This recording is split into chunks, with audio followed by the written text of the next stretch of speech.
r/confession, I sent an anonymous tip after finding drugs in my roommate's room. Hashtag chunk 1. I found it on a Tuesday. I wasn't even snooping, I wasn't that kind of person. I'd knocked on Marcus's bedroom door 3 times that morning because the landlord was coming by for a surprise inspection and we needed to do a basic tidy-up. When he didn't answer, I figured he'd gone to class early or was in the shower. His door was cracked open, so I pushed it wider and leaned in to call his name one more time. That's when I saw the closet door hanging open and the cardboard box right there on the shelf, partially visible from where I stood. I shouldn't have looked. I absolutely, without question, should have just yelled, "Marcus, landlord's coming," and left. But something in me froze. Maybe it was the way the box looked so deliberately hidden, wrapped partially behind a winter coat and some old textbooks. Maybe it was the context of everything else that had been bothering me for months. I found myself walking into his room, uninvited, without permission, and sliding the closet door open wider. The box was small, maybe the size of a shoebox, but heavier than it should have been when I carefully lifted it down. Inside was a sight that made my stomach drop so fast I thought I might be sick. Stacks. Organized, rubber-banded stacks of cash. Hundreds. Thousands, probably. I'm not a math genius, but even my panicked brain could do quick multiplication. And that was just the money. There was more. Bags. Lots of small bags, all identical, all organized in neat rows like inventory at a pharmacy. Each one contained a white powder that I didn't need a chemistry degree to identify. I'd grown up around drugs enough, had friends who smoked weed, an older cousin who'd struggled with addiction, to know exactly what I was looking at. My hands literally shook as I put everything back, trying to arrange it exactly as I'd found it. My heart was pounding so hard I could feel it in my ears. I stepped back out into the hallway and closed his door with a soft click, then stood there for a minute trying to breathe normally. This couldn't be real. This couldn't be happening in our apartment, my apartment, where my name was on the lease right alongside his. I sat on the couch and just stared at nothing for a while. Marcus and I had been randomly paired as roommates through the housing lottery 2 years ago. We'd never been friends exactly, but we'd coexisted fine for the first year. He was a business major, kept mostly to himself, had a girlfriend who came over sometimes. Normal enough guy. Then sophomore year started and things shifted. He started staying out late, bringing people over at weird hours, sleeping until 3 p.m. some days. He'd stopped contributing to utilities 3 months ago, claiming he'd handle it next month, but next month never came. When I brought it up, he got hostile. "Dude, I'm not your accountant," he'd said, not even looking up from his phone. Figure it out. There had been other incidents too. People coming by who didn't seem like the typical college crowd, older guys, mostly, who stood in our living room looking like they were waiting for a drug deal to go down. Oh God, had they been. One time someone had broken our coffee table and Marcus had just not fixed it. Another time, a girl had cried in our kitchen for 40 minutes about something that happened at Marcus's thing, and I'd had to comfort a complete stranger while he ignored both of us from his room. I'd been handling it poorly, I knew. Avoiding confrontation, telling myself it wasn't my problem, that he'd figure it out eventually. But I was increasingly uncomfortable in my own home. I'd started spending more time at the library, at friends' places, anywhere but our apartment. My parents had been on my case too, asking why I sounded stressed all the time, offering to let me move back home if things weren't working out. If they knew this had been happening under our roof, they'd lose their minds. Actually, they'd lose less of their minds than the legal system probably would. That's when the real panic set in. I was 22 years old with a decent GPA, 2 years left of college, and a plan to work in education policy. I had no criminal record, no arrests, nothing on my background. And all of that was about to become completely irrelevant because my name was on the lease of an apartment where someone was apparently running an operation. The landlord inspection happened an hour later. I hovered nearby while he walked through, wondering if he could somehow just know what was in that closet. He seemed oblivious, made a note about the broken coffee table, told us to clean up some dishes, and left. He didn't go into Marcus's room. We got lucky. But luck isn't a long-term strategy. I tried to think through my options. I could talk to Marcus again, but previous conversations had gone nowhere. He'd just deny everything or, worse, he'd know I'd been in his room and get angry. I could move out, but the lease had 8 months left and getting out of it would be expensive and complicated. I could tell my parents, no, absolutely not, they'd force me to move home and then tell me, "I told you so," for the next decade. Or I could call someone. That thought sat in my brain for the rest of the day, growing larger and more insistent. Someone needed to know about this. Not because I was trying to be a hero, and not because I suddenly had moral clarity about drug dealing. I was thinking about myself, purely and simply. My future. My reputation. The fact that if there was ever a raid, I could be implicated just by virtue of my name on the lease. By Wednesday morning, I'd made my decision. I knew exactly what I had to do, and I hated myself for it. Hashtag chunk 2. I spent most of Wednesday in a state of numb determination mixed with nauseating guilt. I went to my classes on autopilot, took notes I wouldn't remember, and sat through a group project meeting where my lab partner asked twice if I was feeling okay. I wasn't. I was about to become an informant, and apparently that required a level of acting ability I didn't possess. The hard part wasn't deciding to do it.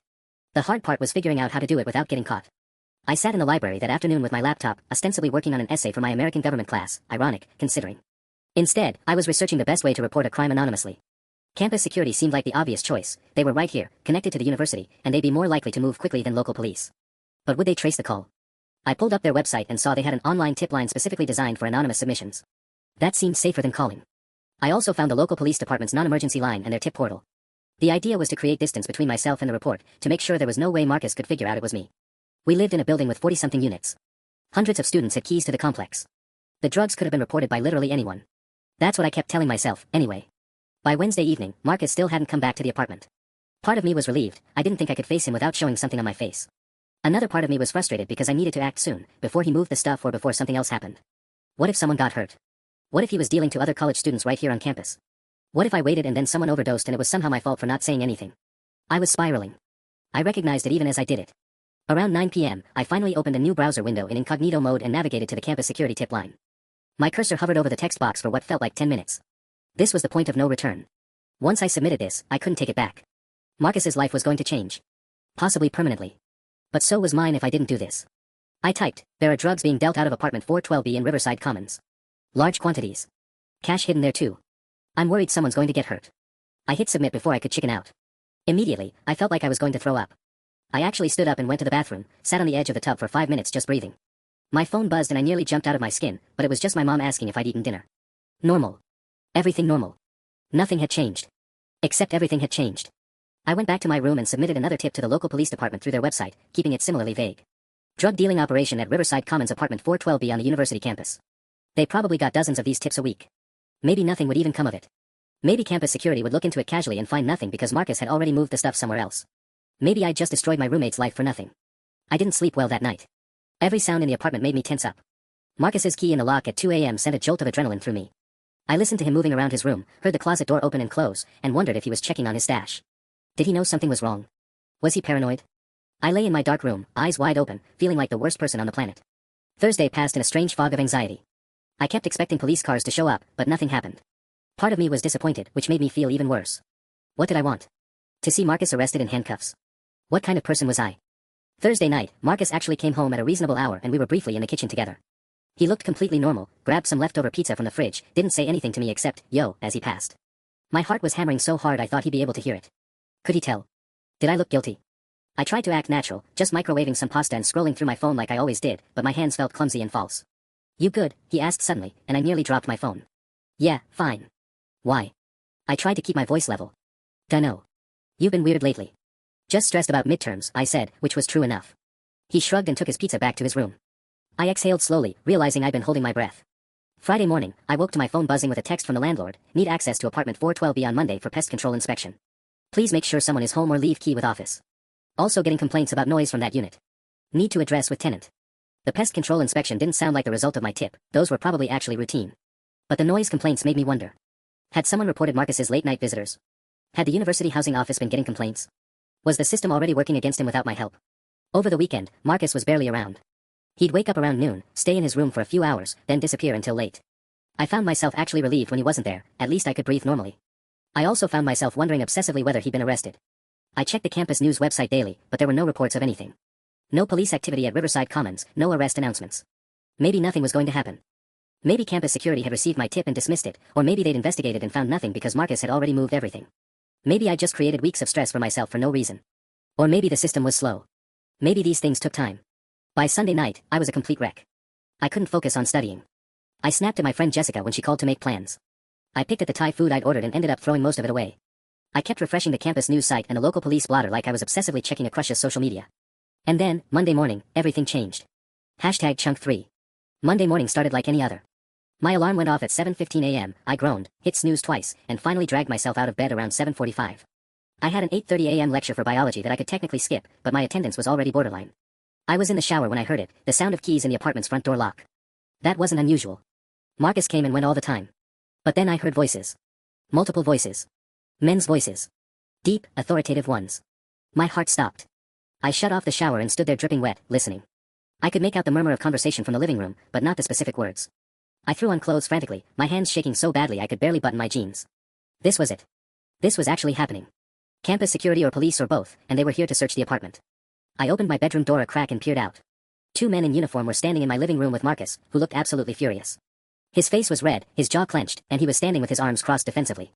One of the officers was showing him something, a piece of paper. A search warrant, presumably. I don't appreciate this, Marcus was saying, his voice tight with anger. I haven't done anything wrong. My stomach twisted into knots. This was real. This was actually happening. One of the officers glanced over and saw me standing in the doorway. You live here? He asked. I nodded, not trusting my voice. Name? Tyler. Tyler Hutchins. Officer Chen, he said, gesturing to himself and his partner. Officer Rodriguez. We're here conducting a search based on an anonymous tip regarding controlled substances. We have a warrant.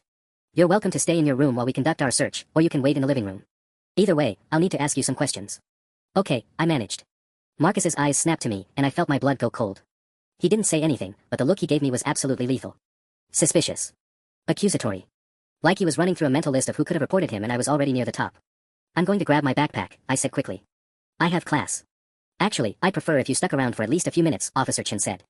We have some questions about the apartment and who has access to it. I wanted to die. I wanted the ground to open up and swallow me whole. Instead, I nodded and sat down on the couch, keeping as much distance from Marcus as possible. He was still staring at me with barely concealed rage. My leg bounced nervously and I couldn't make it stop. Officer Rodriguez disappeared into Marcus's room while Officer Chen asked me basic questions. How long had I lived here? Did I know Marcus? Had I noticed anything unusual? Were there often visitors? I answered truthfully, mostly, yes, we've lived together for about 8 months, yes I know him, and yes, he has visitors frequently. I was careful not to volunteer anything beyond what he asked. I didn't mention the drugs, the cash, any of it. I was trying to appear like someone who knew nothing, who was just a normal roommate going about his business. Has he ever discussed his work with you? Officer Chen asked. No. I don't really know what he does. That was technically true. He'd never specifically told me he was dealing. I just figured it out from the evidence I'd found. From the bedroom, I could hear Officer Rodriguez moving around, opening drawers, checking the closet. My palms were sweating. What if they didn't find anything? What if Marcus had already moved the drugs somewhere else and they were going to come out empty-handed? Then what? Would Marcus know for certain it was me? The officer's radio crackled. We got something, came Rodriguez's voice from the other room. My chest seized. Officer Chen excused himself and went into Marcus's room. I could hear murmured conversation, couldn't make out the words. Marcus was still sitting there, still staring at me with absolute hatred in his eyes. You know something about this, he said quietly. I don't know what you're talking about, I said, trying to sound confused rather than terrified. Bullshit. His voice was low, vicious. Someone tipped them off. And the fact that you're sitting here looking like you're about to shit yourself is pretty fucking suspicious. I'm nervous because there are cops in my apartment, I snapped back, my fear morphing into something defensive. I'm allowed to be nervous. You did this, he said. It wasn't a question. I didn't answer. I couldn't answer. If I denied it too emphatically, it would seem like I was protesting too much. If I admitted it, I was about to have the worst confrontation of my life, possibly right there in front of the police. Officer Chen returned to the living room, and Marcus immediately stood up. We found items consistent with drug possession with intent to distribute, Officer Chen said. His tone was neutral, professional. Marcus Coleman, I'm going to need you to come with us. This is bullshit, Marcus exploded. That's not even, I don't know how that got. You have the right to remain silent, Officer Chen continued calmly, pulling out handcuffs. Anything you say can and will be used against you in a court of law. I watched as they read him his rights and cuffed him. His eyes found mine one last time before they walked him toward the door, and in that moment, I saw something shift in his expression. Not anger now, but something worse. Betrayal. Disappointment. Like he'd actually thought we were roommates who could coexist peacefully, and I'd just proved that I was the kind of person who would destroy you from the shadows rather than face you directly. We'll need to speak with you further, Officer Chen said to me as they moved toward the door. Don't leave town, and we may follow up with additional questions. I nodded mutely. Then they were gone, taking Marcus with them, and I was alone in the apartment with my racing thoughts and my absolute certainty that I'd just made an enemy who would definitely find out it was me, and when he did, there was going to be hell to pay. My phone buzzed. A text from an unknown number. This isn't over. #Chunk4. I stared at that text message for what felt like an eternity, my thumb hovering over the screen. This isn't over. 3 words. 7 letters and punctuation. The most terrifying thing I'd ever received. I deleted it immediately, as if deleting it would erase the thread itself. But my hands were shaking so badly I could barely hold my phone. How did Marcus get my number to a burner phone so quickly? Had he already planned for this possibility? Or maybe, and this thought made my stomach drop even further, maybe he'd texted me before they'd even taken him away, right there in the police car, using some phone they hadn't found. My apartment felt different now. Smaller. Colder. I stood in the middle of the living room, looking at Marcus's closed bedroom door, at the couch where he'd sat glaring at me with absolute certainty that I'd betrayed him. Because I had. There was no way around that fact. I'd made an anonymous tip, sure, but somehow he already knew. Or at least strongly suspected. I needed to think. I needed to be strategic. I grabbed my backpack. I'd definitely missed that biology lecture by now, but it seemed pointless to check the time, and sat at the kitchen table, staring at nothing. What would Marcus do? Where would he go? He'd been arrested, but campus security and local police couldn't hold him indefinitely without charges, and I had no idea how quickly the judicial system moved in these situations. Could he bond out? Get released pending a hearing? My phone buzzed again. This time it was a text from Jessica. Hey, still up for lunch tomorrow? I miss you. I didn't respond. I couldn't. I couldn't sit across from Jessica and pretend everything was normal, couldn't look my friend in the eye when I was harboring this secret. Not just the secret of the tip, but now the fact that Marcus knew, and he was threatening me, and I was genuinely afraid of what might happen next. I should tell someone. A parent, maybe. Or RA, or campus security directly. But what would I tell them? That I'd received a threatening text from the number of my arrested roommate. That would immediately identify me as the person who reported him, which would make everything infinitely worse. And what could they actually do? Campus security couldn't protect me indefinitely. Police would take a report and file it away. By the time anything happened, Marcus would already be out, already planning whatever was coming next. My laptop sat on the kitchen counter, and against my better judgment, I opened it and searched what happens after drug arrest and how long before arraignment. The results were vague and conflicting. Some sources said 72 hours, others said longer depending on the jurisdiction and whether it was state or federal charges. This didn't help. This made it worse, because it meant Marcus could be back out there sooner rather than later. I spent the next hour refreshing the local police blotter and the university news site, looking for any updates on an arrest. Nothing. Either they were still processing him, or the information wasn't public yet. Or maybe, and this thought came with a fresh wave of anxiety, maybe the police hadn't found as much as Officer Chen had suggested, and Marcus would be released anyway, and he'd come straight back here to confront me. That's when I realized I couldn't stay in this apartment tonight. Not alone. Not when Marcus might return at any moment, angry and vengeful and convinced that I destroyed his life. I texted Jessica back, "Can I crash at your place tonight? Roommate situation is getting weird." She responded almost immediately, "OFC. Come over now. I'll order pizza." The relief I felt was overwhelming, but also complicated. I was lying to Jessica. I was going to sit in her dorm room, eat her pizza, maybe watch a movie, and never tell her why I was actually there. I was becoming the kind of person who kept secrets, who operated in the shadows, who couldn't be trusted to be straightforward about anything. But I was also keeping myself safe. That had to count for something. I grabbed a change of clothes, my toiletries, my laptop. I made sure my door was locked behind me. I checked over my shoulder 3 times as I walked to Jessica's building, convinced that someone was following me, that Marcus had already gotten out and was waiting in the shadows. He wasn't. There was no one. But the fear didn't diminish. Jessica answered her door in sweats and a university hoodie, all smiles and casual affection like this was a normal Tuesday night and not the beginning of what I was increasingly certain would be a nightmare. "Hey. Pizza should be here in like 20 minutes. You look stressed." "Bad week," I said, which was possibly the biggest understatement of my entire life. "Roommate drama?" she asked, leading me inside and gesturing for me to drop my stuff on her second bed. "Yeah. Just complicated." I sat down, trying to look normal, trying to appear like someone whose world wasn't collapsing around them. "You want to talk about it?" "Not really," I said. "Just need to not be there for a while." Jessica nodded without pressing, which I was grateful for, and settled beside me with her laptop. "Well, you're safe here. And pizza's coming. Things could be worse." She had no idea how right she was. Things could be worse. They would be worse. I was certain of it now. That text message, "This isn't over," wasn't just a threat. It was a promise. And Marcus, sitting in a police holding cell or a county jail somewhere, with hours or days to stew in his anger, was going to make sure I paid for what I'd done. I thought reporting him anonymously would protect me. I thought I could tip off the authorities and walk away clean. But I'd been naive. Stupidly, dangerously naive. I pulled out my phone and reread that text one more time before deleting it again, and I wondered how much worse this was going to get before it got better. If it ever got better at all. #Chunk5. I made it through Tuesday night at Jessica's place by staying in a state of controlled panic. We watched some mindless reality TV show, ate pizza, and she fell asleep around midnight. I didn't. I lay on her spare bed, fully clothed, staring at the ceiling and jumping at every sound from the hallway outside her dorm room.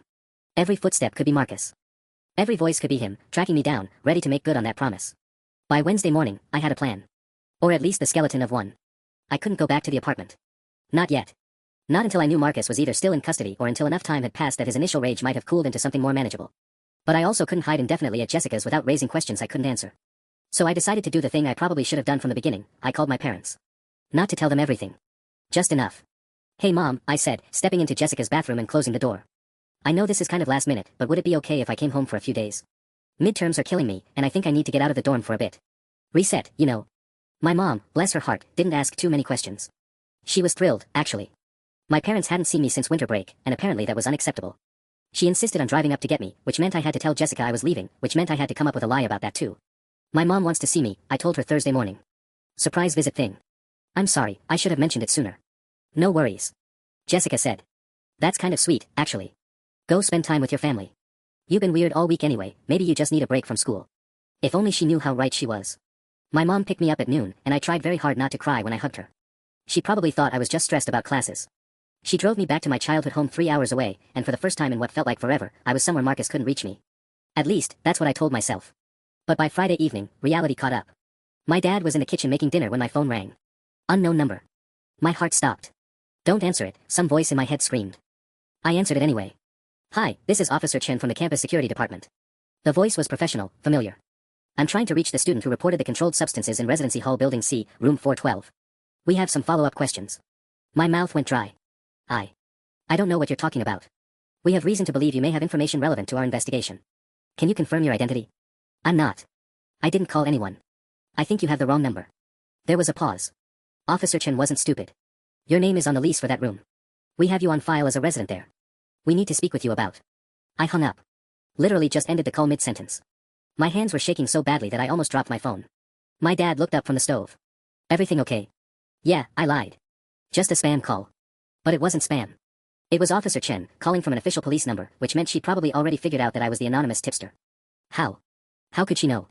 I'd used a burner number, called from a different location, tried to be careful. Unless Marcus had told them. Unless, sitting in that holding cell, he'd said something that made them suspicious. Or maybe Officer Chen was smart enough to put the pieces together on her own. I was the only other person living in that apartment. I had as much access to those drugs as he did, theoretically. The anonymous tip had come from someone who knew exactly where to find things, exactly what to look for. That pointed to someone on the inside. Someone like me. I excused myself and went to my bedroom, locking the door. I texted Jessica, "Hey, is everything okay at the apartment?" She responded after a few minutes, yeah. Why? Is everything okay with you? I didn't respond. I couldn't. Because everything was decidedly not okay, and it was getting worse by the hour.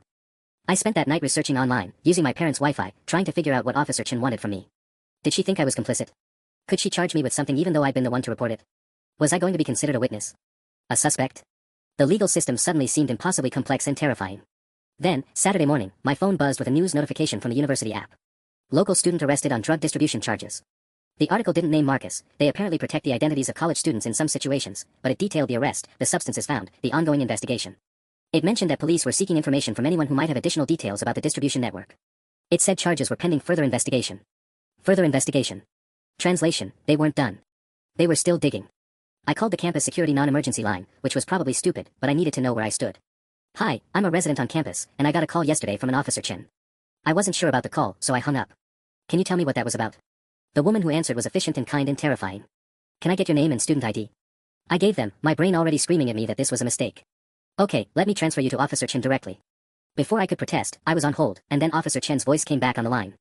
"Thanks for calling back," she said, and she sounded almost relieved. "Look, we're not trying to give you a hard time here. We just need to ask you some questions about your roommate and the activity in your room. Officially, not unofficially. Can you come in for an interview?" Am I in trouble? The words came out as a whisper. "Not necessarily. But we do need your statement. When would be a good time?" I told her I was out of town but could come back next week. She gave me a date and time. Next Wednesday.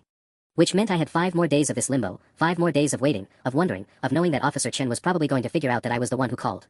And if she figured it out, then eventually, so would Marcus. When, not if.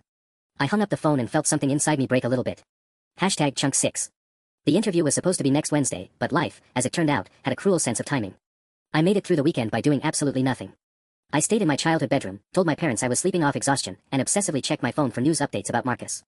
The local news had picked up the story, university student arrested in major drug investigation, and while they didn't name him, the details were specific enough that anyone from campus would know exactly who they were talking about. My mom knocked on my door Sunday evening with a bowl of soup and the kind of worried expression that told me my facade was cracking. "Honey, you're not eating. You're not coming out. You're staring at your phone like it's going to bite you. What's going on?" "Just stressed about classes," I said, which wasn't technically a lie. I was stressed about classes. I was also terrified about a federal investigation, a potential felony conviction hanging over my head, and the very real possibility that my former roommate was going to figure out I destroyed his life and come looking for revenge. But I couldn't tell her any of that. By Monday, I developed a stress headache that made it feel like my skull was trying to separate from my body. I took ibuprofen and drank water and tried not to think about Wednesday. Tried not to think about sitting across from Officer Chen and having to decide whether I was going to tell her the truth or keep lying. That's when Jessica called. "Hey, so, weird question," she said, and I could hear the concern in her voice even through the phone. "But did you know that Marcus got arrested?" My stomach dropped. "What?" "Yeah, it's all over the group chat. Apparently campus security raided your apartment on Thursday. Full-on police presence.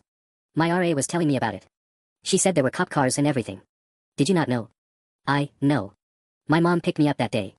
I didn't know there was a raid." Jessica was quiet for a moment. "Okay, so that's weird timing. Your mom picks you up, and then literally hours later the cops show up at your place. That's a crazy coincidence." "Yeah," I said carefully. "Crazy. I mean, not that I'm suggesting anything," Jessica continued, and I could practically hear her backtracking, trying to soften what she was implying. "It's just. I don't know. Did you know about the drugs?" There it was. The real question. The one that people were probably already asking themselves. How much did I know? Was I involved? Did I help him? Or did I? I found out recently, I admitted, which was true. And I was getting out of the situation because I was scared. Jessica made a sympathetic noise. "God, that's awful. No wonder you've been acting weird. If I had just found out my roommate was dealing, I'd probably have a breakdown too." We talked for a few more minutes, and I assured her I was fine, just needed some time to process. After we hung up, I sat very still and tried to figure out what this meant. The raid had happened while I was at my parents' house. While I was safely away from campus. That was almost lucky. Except it also meant Officer Chen definitely knew I was the tipster now. The timing alone was too convenient. Tuesday afternoon, my phone rang. This time it was an unfamiliar number with a local campus area code. I almost didn't answer.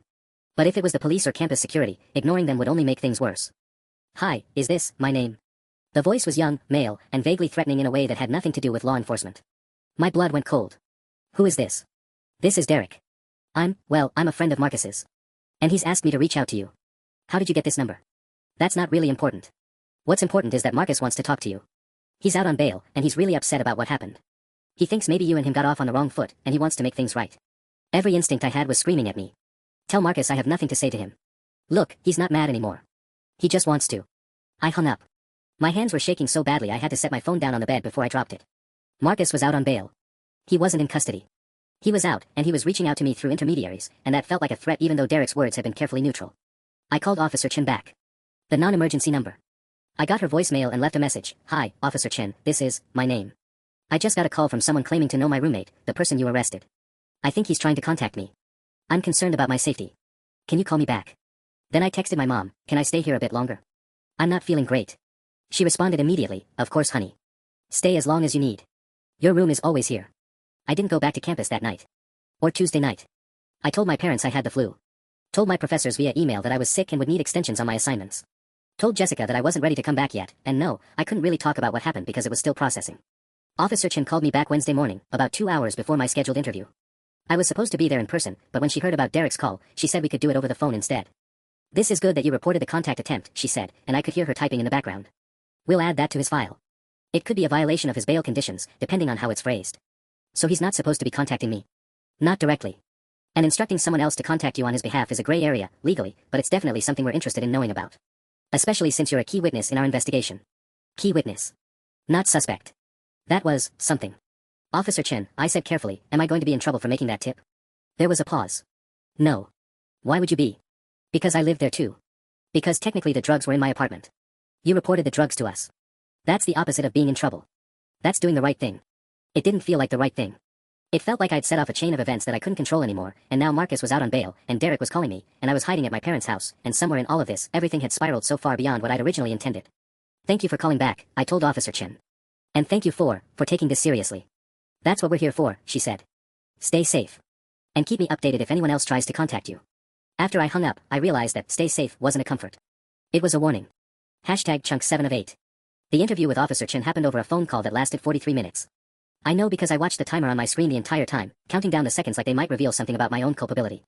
She asked me to walk through everything again, the timeline of when I found the drugs, exactly what I saw, whether Marcus had ever explicitly told me what he was doing, whether I'd seen any transactions or suspicious activity. I answered every question carefully, sticking to the truth as much as I could. Yes, I saw large quantities of cocaine. Yes, I saw cash. No, I never directly witnessed a sale. No, Marcus never told me he was dealing. When she asked why I waited several days to report it, I said I was afraid and unsure what to do. Officer Chen didn't push back on that. She just noted it. What she did ask me about was whether Marcus had ever mentioned moving his operation, or whether I knew if he had contacts at other locations, or if I'd ever seen him with specific people. The questions were detailed enough that I realized they were building some kind of larger case. This wasn't just about Marcus dealing from our apartment. There was something bigger. Can I ask what he's being charged with? I ventured. I can't give you specifics while the investigation is ongoing, she said, but I can tell you that the quantity found in your apartment put him in trafficking territory, not just possession with intent. Your cooperation is helping us understand the scope of his operation. Trafficking. The word landed heavy in my chest. I'd known the cocaine was serious, but trafficking felt like crossing into a completely different category of crime. That wasn't a mistake or a college kid making bad choices. That was federal criminal enterprise. After the call ended, I sat on my childhood bed in my parents' house and felt the weight of what I'd done settle on me all over again. I hadn't just reported my roommate. I'd helped build a case against him. I'd potentially destroyed his entire future, not just 4 years of college, but decades of his life if trafficking charges stuck. My phone buzzed. A text from an unknown number. Hey, it's Derek again. Marcus really needs to talk to you. He's got some things he wants to explain. Can we set up a time? I blocked the number immediately. Then I unblocked it. Then I took a screenshot and sent it to Officer Chen's email, which she'd given me. Then I blocked it again. My hands wouldn't stop shaking. Thursday morning, I woke up to a knock on my bedroom door. My dad was standing there with his phone in his hand, and his expression was unreadable in that way that meant he'd seen something that concerned him. Your mom's been looking at the campus news, he said slowly. There's a story about your roommate's arrest. It's been updated with the actual charges. He handed me the phone without saying anything else. The article was from the university's official news source, reporting on the police action from a judicial perspective. Marcus Chen was facing 3 counts of drug trafficking, 2 counts of distribution, and 1 count of possession with intent to distribute. The quantities seized were listed in clinical detail. Bail had been set at $25,000, which he'd apparently made within 48 hours. Someone had posted it for him. Someone. Marcus didn't have parents who could just pull $25,000 out of nowhere. His family ran a restaurant. That money came from someone in his operation. I read the article 3 times, hoping the words would change, would somehow become less damning, less real. They didn't. Is this about why you came home? My dad asked quietly. I looked at him. He was standing very still, waiting, and I realized I had a choice in this moment. I could tell him everything, or I could keep lying. My mom already knew something was wrong. My dad was clearly putting pieces together. Jessica knew I was somehow involved. Officer Chin knew. And Marcus definitely knew, or was about to figure it out. My roommate was dealing drugs from our apartment, I said. My voice sounded strange to my own ears. I found out. I was scared. I reported it to campus security and the police. My dad was quiet for a long moment. Then he sat down on the edge of my bed. Jesus. Are you okay? No, I said, and it came out like a confession. His friend or associate or whoever called me yesterday. Tried to get me to meet with Marcus. And I'm scared that even though I reported it, even though I did the right thing, there's still going to be consequences for me. That people are going to assume I was involved. That Marcus is going to blame me. That I've ruined someone's life and nobody's going to care that I was terrified. My dad reached over and pulled me into a hug. I didn't cry, but I wanted to. You did the right thing, he said firmly. And you reported the intimidation attempt to the police. They're handling this now. It's not on you. Except it was. It absolutely was. I was the tipster. I was the reason the raid happened. I was the reason Marcus was facing trafficking charges. Every consequence that rolled out from that moment in his closet, discovering that shoebox full of cocaine and cash, rippled backward to me. That evening, I scrolled through social media for the first time since coming home. Marcus's Instagram was still up, photos of him at parties, photos of him at the beach, photos of him smiling like he was just a normal college kid without a federal case hanging over his head. The most recent post was from before the arrest, blessed. The comments section had blown up after news of his arrest spread. Some people defending him, free my boy, this is BS, some people shocked, I can't believe this, I knew him, some people who'd clearly known exactly what he was doing, well never trusted that vibe anyway. I kept scrolling until I found a comment that made my stomach drop. Whoever snitched is going to regret it. Real talk. It had 47 likes. I closed the app and blocked my social media from my phone entirely. Hashtag chunk 8 of 8. 3 weeks passed before Officer Chin called me with the update. I'd spent those 3 weeks in a kind of limbo, still at my parents' house, my lease with Marcus technically still active, my future at the university still uncertain. I'd emailed my academic advisor explaining that I needed to move out of my current housing situation due to personal safety concerns, but didn't elaborate. She'd been sympathetic and had already flagged me for priority housing in the residence halls for next semester. At least there was that. When my phone rang and I saw Officer Chen's name, my first instinct was to not answer. I'd gotten past the worst of the panic by then, or so I'd thought. But ignoring a police call seemed like a good way to create new problems. I wanted to give you a heads up before this becomes public, she said without preamble. Marcus Chen has accepted a plea deal. He's pleading guilty to 2 counts of drug trafficking and distribution. He's facing 7 to 10 years, likely closer to 8 with good behavior. I sat down even though I was already sitting. The DA was planning to go after trafficking charges across multiple states, Officer Chen continued. But Marcus's lawyer negotiated, and with his cooperation regarding his suppliers, we were able to move toward a resolution. He's not going to trial. This is going to be resolved relatively quickly from a legal standpoint. He cooperated? I asked. He gave us information about his suppliers. That's how these cases usually work, the person at the bottom of the chain trades information for a lighter sentence.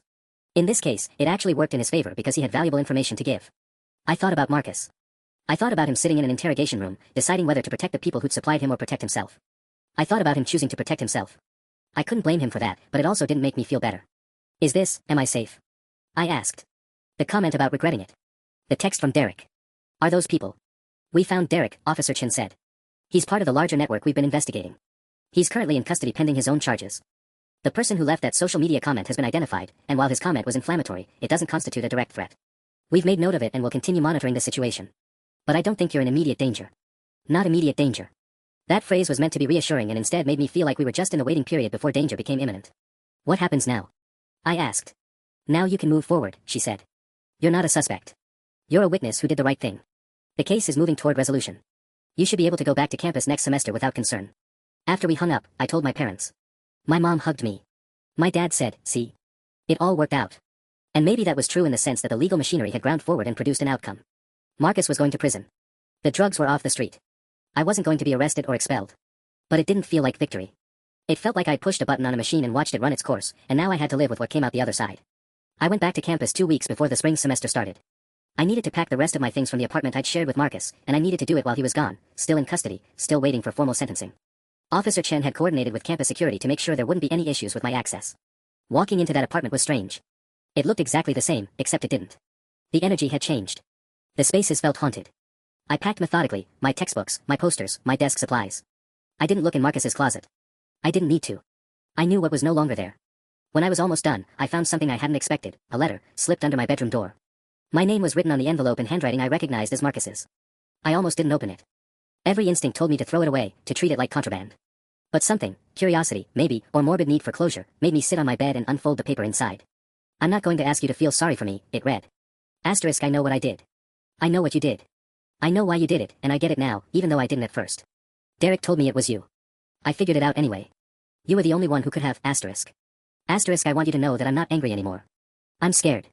I'm facing 8 years, and I'm 22, and that's the rest of my 20s, and I don't know who I'm going to be when I get out. But I'm not angry at you. You did what I should have done, you got out. You protected yourself. That's smarter than what I did, asterisk. Asterisk, I talked to the DA about my operation because I had to, but also because I figured out that I was hurting people. That's not poetic or redemptive or whatever. It's just true. I was hurting people, and you found that out, and you reported it. That's the right thing. I know it cost you something too, I know you're scared, I know you feel guilty. But don't. You didn't ruin my life. I did. You just decided not to go down with me, asterisk. Asterisk, I hope you have a good semester. I hope you forget about all of this. That's what I'm going to try to do, not forget that it happened, but move past it. Become someone different, asterisk. Marcus. I read the letter 3 times. Then I sat with it for a long time, feeling its weight in a way that had nothing to do with paper. I could have destroyed it. I could have texted the contents to Officer Chen as evidence of something, though I wasn't sure what. Instead, I folded it carefully and put it in my desk drawer at my parents' house, in a folder labeled, Keep. When I finished packing the apartment, I did a final walkthrough. The space felt emptier than when I'd arrived, but cleaner too. Like something had been removed, and in its absence, there was room to breathe again. I locked the door behind me and turned in my keys to the housing office. When they asked if I wanted to submit any formal complaints about the living situation, I said no. Some things don't need to be litigated any further. Some things just need to be left alone to heal. I went back to campus a week later to move into my new dorm room, alone this time. And for the first time since I'd found that shoebox in Marcus's closet, I felt like I could actually move forward. It wasn't perfect. It wasn't redemptive. But it was real, and it was mine, and that was enough.